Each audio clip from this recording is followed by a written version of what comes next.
Kimanyi kati ekintu mukinyumirwa ekibayita kunta production wamu ne PBS telefina kasitawo bagamba nti amazinga akantu katuddize eno neŋŋamba ate lwaki nze mbeera ŋŋaana tuli mu katundu kaffe aka vidiyo naye nga sinnabatwala eyo bannaffe abakayunga balina emitwalo 42 ate nga bannaffe aba Mubende muli mu mitwalo 24 kakati kiri gye muli okulaba nga mwerwanirirako waneeno nga mulaba kintu mukikole ki mukipikate tumufaana n'abayimbi kati nyimba tezikola ki tezigaana.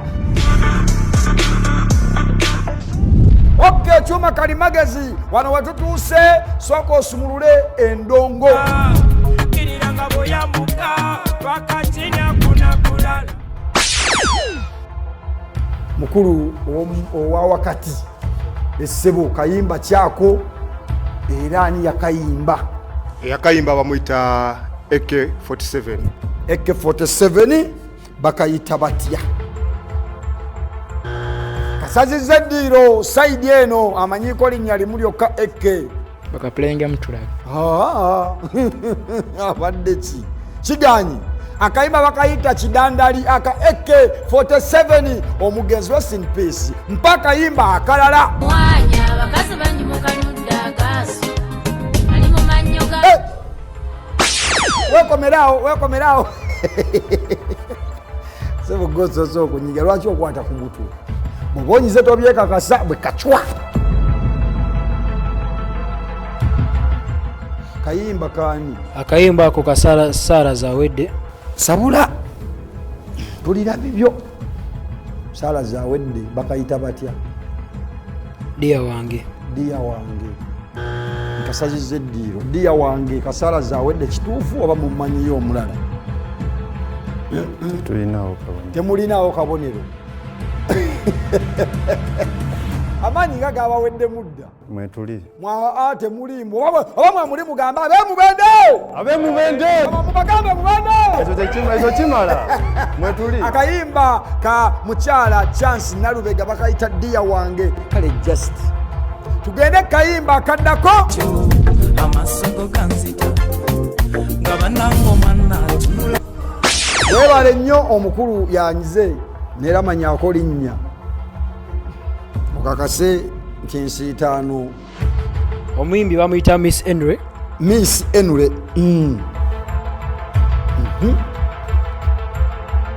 kayimba ka mukwano yes nzimanyi ka mukwano naye yakatuuma ki kayimba kerinnya lyako saidi eno akayimba ako erinnya lyako omuyimbi ye Miss Enure omuyimbi ye Miss Enure akayimba bakayita omukyala bamukwata mpola nnyo omuyimbi ye Miss Enure ne Miss yennyini simumanyi naye nga bambi omuyimbi ye Miss Enure akayimba bakayita Cinderella awo ola temubojjezaawo oleeta akayimba akalala ekyuma kali magezi tutambule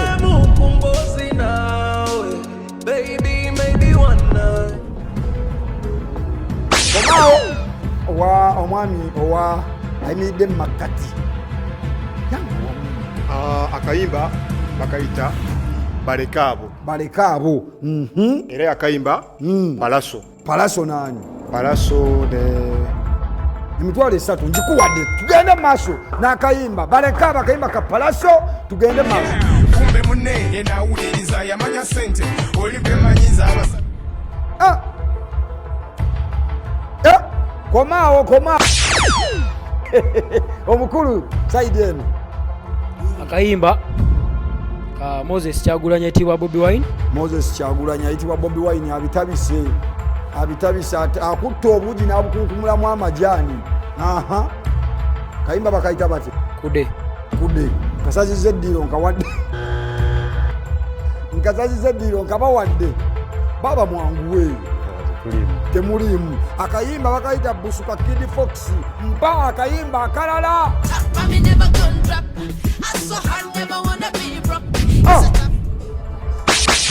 omukulu gwasoose akayimba kasindi yongera kazindalo wano kayimba kasindi bakayita batya bakayita selector kona abantu banyumirwe akayimba bakayita selector, akayimba ka Cinderella baby nakawere, akayimba keke emitwalo 3 ogyewangulidde. Weewaawo nno munnange obuyimba bubadde bwe butyo bukyambudde mu katundu kaneno ak'ensiitaano, ate gwe omulungi alyekana wakako akayimba kaako tova ku BBS Telefina wamu ne Kunta Production maaso ku lutimbe.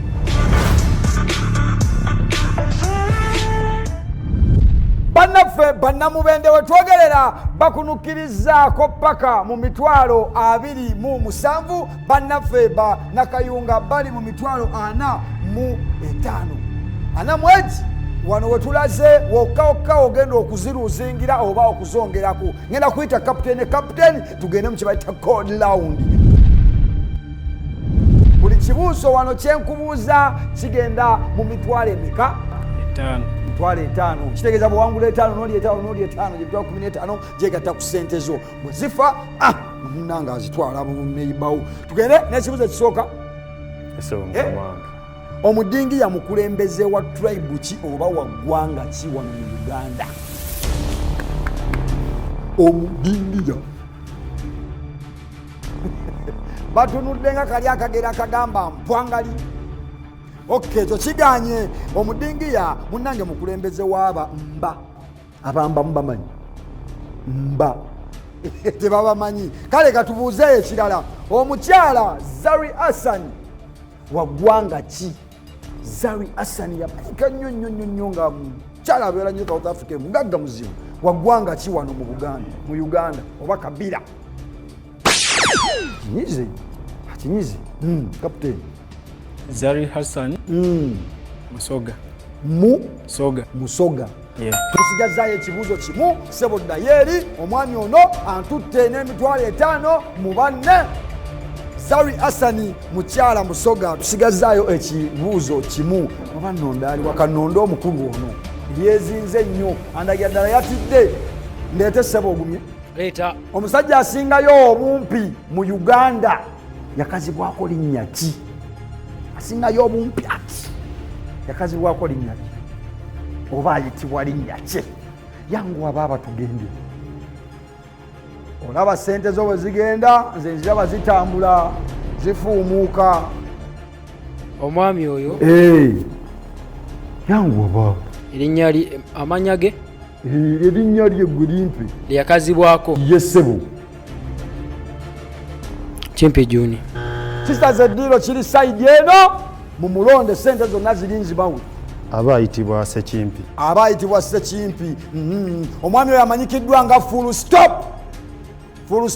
Watwogerera bannaffe ab'oludda olwa Kayunga bawangudde akatundu kaneeno n'emitwalo 5 ate nga bannaffe bakweberedde ku mitwalo 27. Kamba umuzeemu katono nnyo bwe kati ate mbeere nga nkomawo sayidi wano ku silver round tovaaku ensitaano.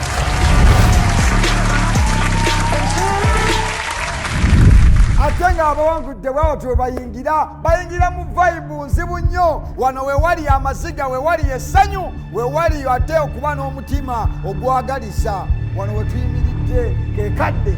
Wano we muyimiridde waliwo siliva bubakuli. Oyinza okusangamu akamu nga kalimu kiwalumbe. Ekiwalumbe kikulirawo zonna ze wakoze ne bazitwala. Mulimu okugattibwako oba giyite times 2 ssente ze wakoze ne zigattibwako z'oli endala n'obeera ng'ofunye akakadde kalamba. Oba mulimu okutoolebwako ku ssente ze wakoze n'ofunako ka half.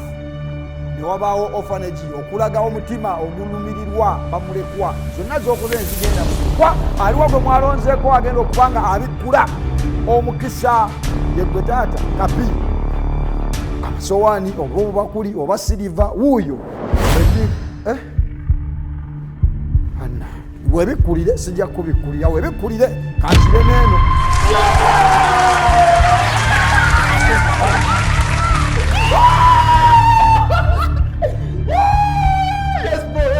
Abasajja basanye omukisa ate nga munnange omuluddagala ku BBS Telefina pulogulaamu ensiitaano. Abasajja basanyufu bagattiddwako emitwalo 5 bagenze n'akakadde ewaka. Kusiibulidde wano olunaku olwaleero tusinkane omulundi oguddako ensiitaano. Omanyi Uganda